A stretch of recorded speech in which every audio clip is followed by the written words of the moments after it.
my name is Joan. I'm going to be going to UBC Sciences in the fall, and I received over $80,000 in scholarships. And I'm here to tell you my top tips for winning scholarships. So today I'm kind of doing a different type of video than what I usually have on my channel, but I think it's one that can help most people out, or at least I hope it will. And I just want to share my top 5 tips on how to apply and win scholarships. I don't know if I'm the most qualified person, but I think I definitely do have some experience in that sense.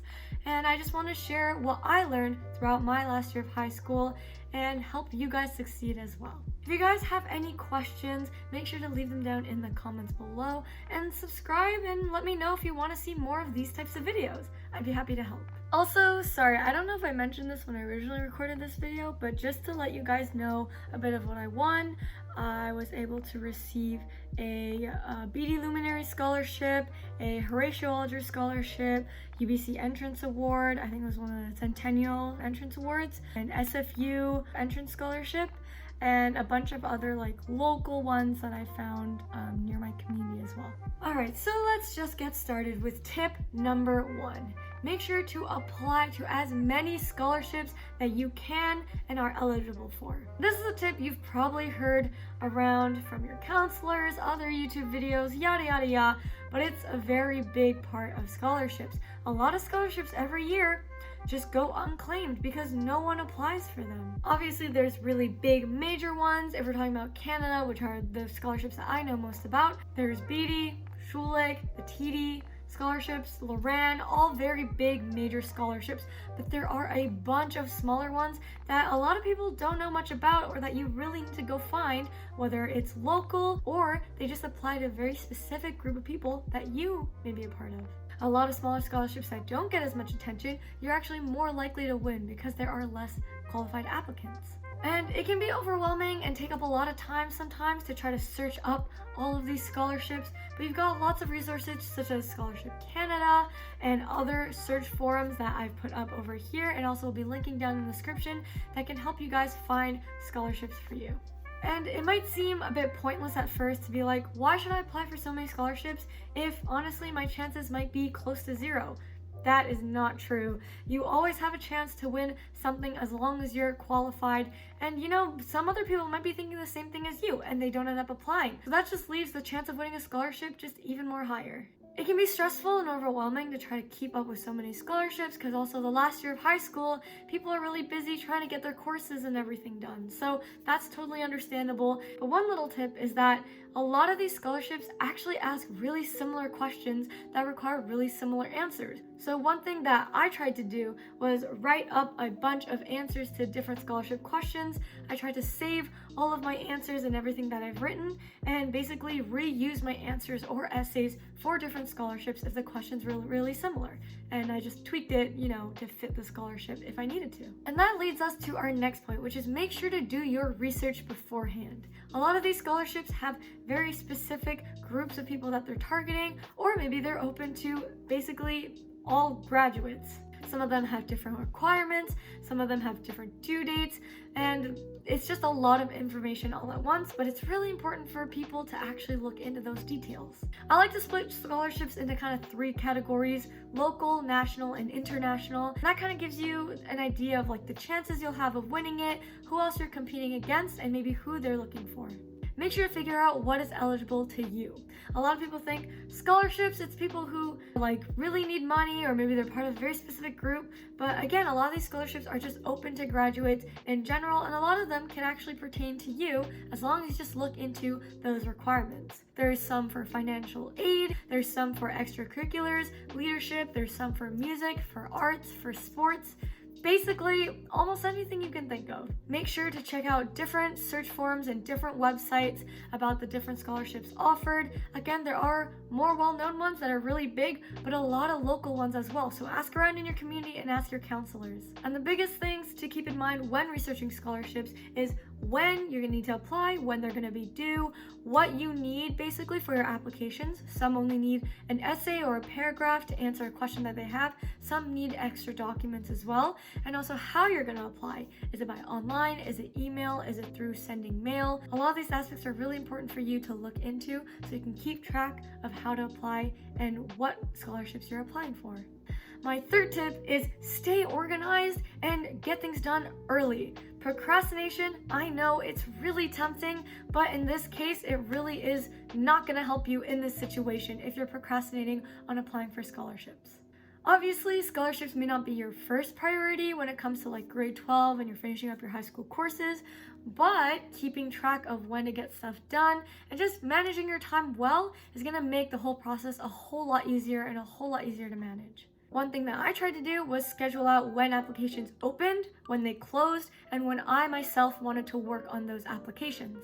I basically did research beforehand on some major scholarships that I knew I was going to be applying for, and also some local ones that I knew were, pretty well known in the community, and I knew that I would be applying for them as well. I made sure to look into those scholarships first, but I kind of went into a routine throughout the whole school year, which is every single month, at the beginning of the month or right at the end of last month, I would research all the scholarships or everything that I need to get done in the next month. So I'd make sure to note down when things were getting open, when things were getting closed, because a lot of the times application periods are pretty long. They usually open them maybe a few months in advance, maybe even longer than that. So students have a lot of time to actually go look for those scholarships and apply within that time frame.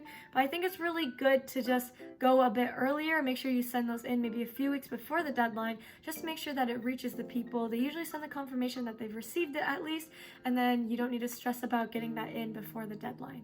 So basically for the month, I would schedule when I'm going to be working on stuff, when things were due. I'd make sure to send it in a week or two before then. And this also helps you ask for reference letters as well, which is a really important part of scholarships that some people tend to forget. While scholarships sometimes don't need you to send in any other things other than, a written statement or a paragraph essay, they do ask for references, and that can come from teachers, coaches, adults that know you well and can write something about what makes you stand out.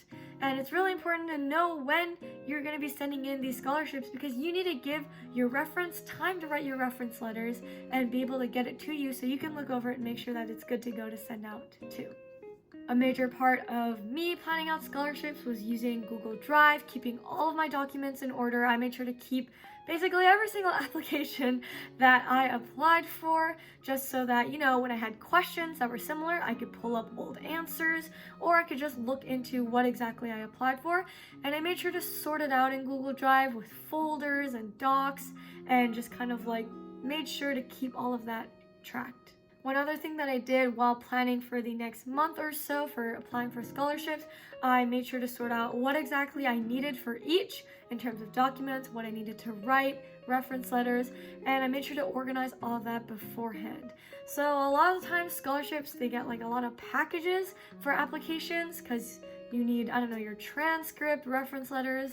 I keep repeating the same things, but again, these applications tend to look really similar after a while. And I made sure to put those together beforehand and made sure I had everything double-checked before sending everything out. If you're missing one thing, you're not eligible for the scholarship because you're missing a document that they need to evaluate you as a scholarship candidate. So make sure you have everything done.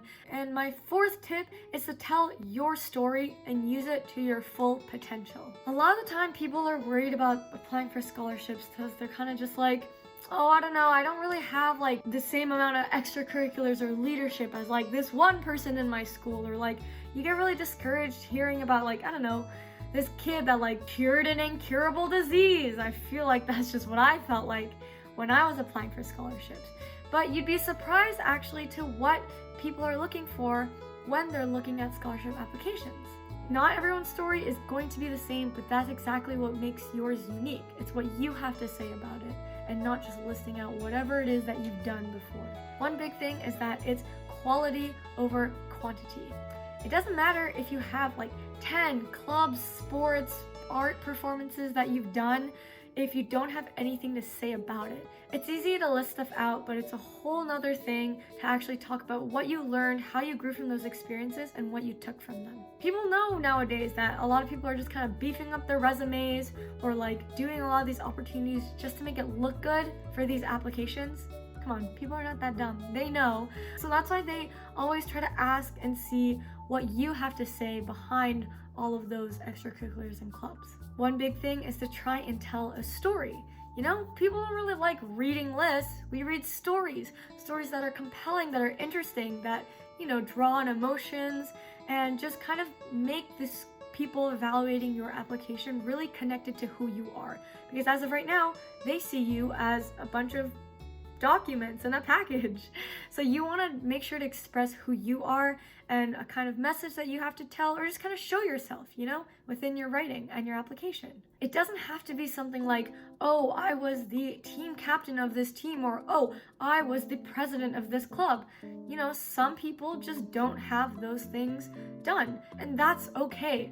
It can be as little as maybe volunteering for garbage pickup in your local community, or maybe another time when you tutored a student when they were struggling in a course. Even though moments like these may seem small compared to what other people have done, if you have a lot to say about it, it's just as valid. One big thing I'd say when you're talking about maybe something that you've done or an action that you've taken, make sure that you describe the action, so what you did, the meaning behind it, so kind of your intent or the reason that you took this action, and basically the takeaways, so kind of a reflection of maybe what you learned, how you grew, what you're going to do moving forward, because this kind of describes that you actually did reflect and do things with meaning, and you really do mean a lot about the stuff that you did, which hopefully is what you did, and you didn't just do things just to list it out and beef up your resume, because that kind of loses the meaning behind it, and the meaning is what's important. And another tip is just finding resounding themes and lessons that relate to you.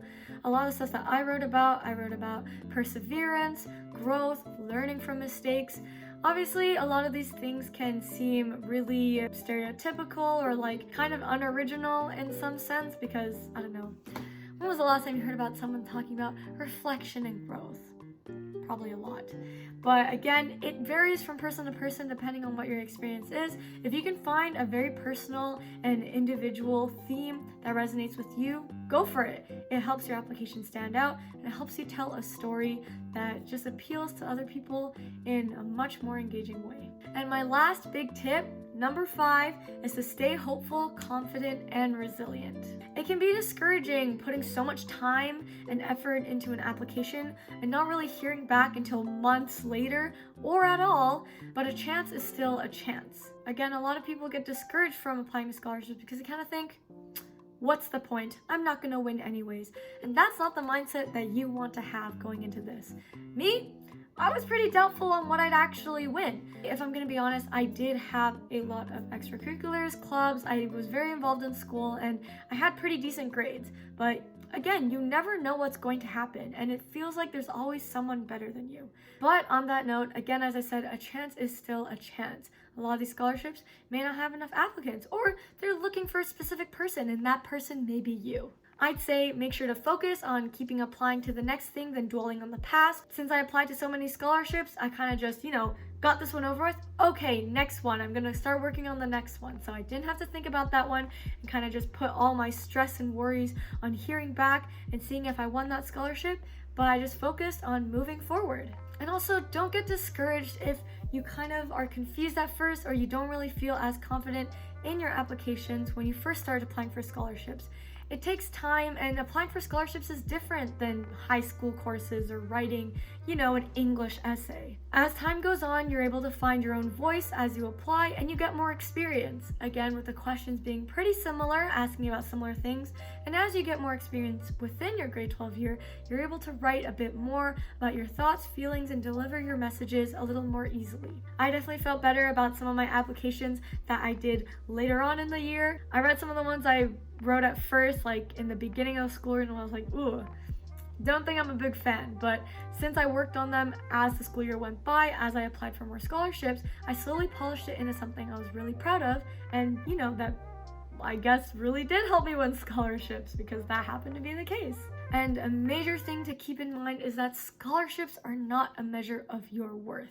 Again, there are so many qualified applicants that are, trying to go for the same scholarship, and sometimes it just doesn't work out, and that's okay. Obviously, scholarships are a lot of help in terms of financial assistance and the things that they offer, but it is not a measure of how good you are or how qualified you are as a person or as a student.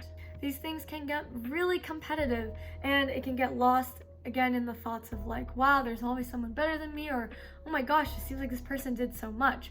But you shouldn't let that discourage you, because you're still going to post-secondary and you're still trying out all these things. And the fact that you even made the effort to apply for this scholarship just shows your character and your hard work. If no one else is proud of you, I'm proud of you, but you should also be proud of yourself.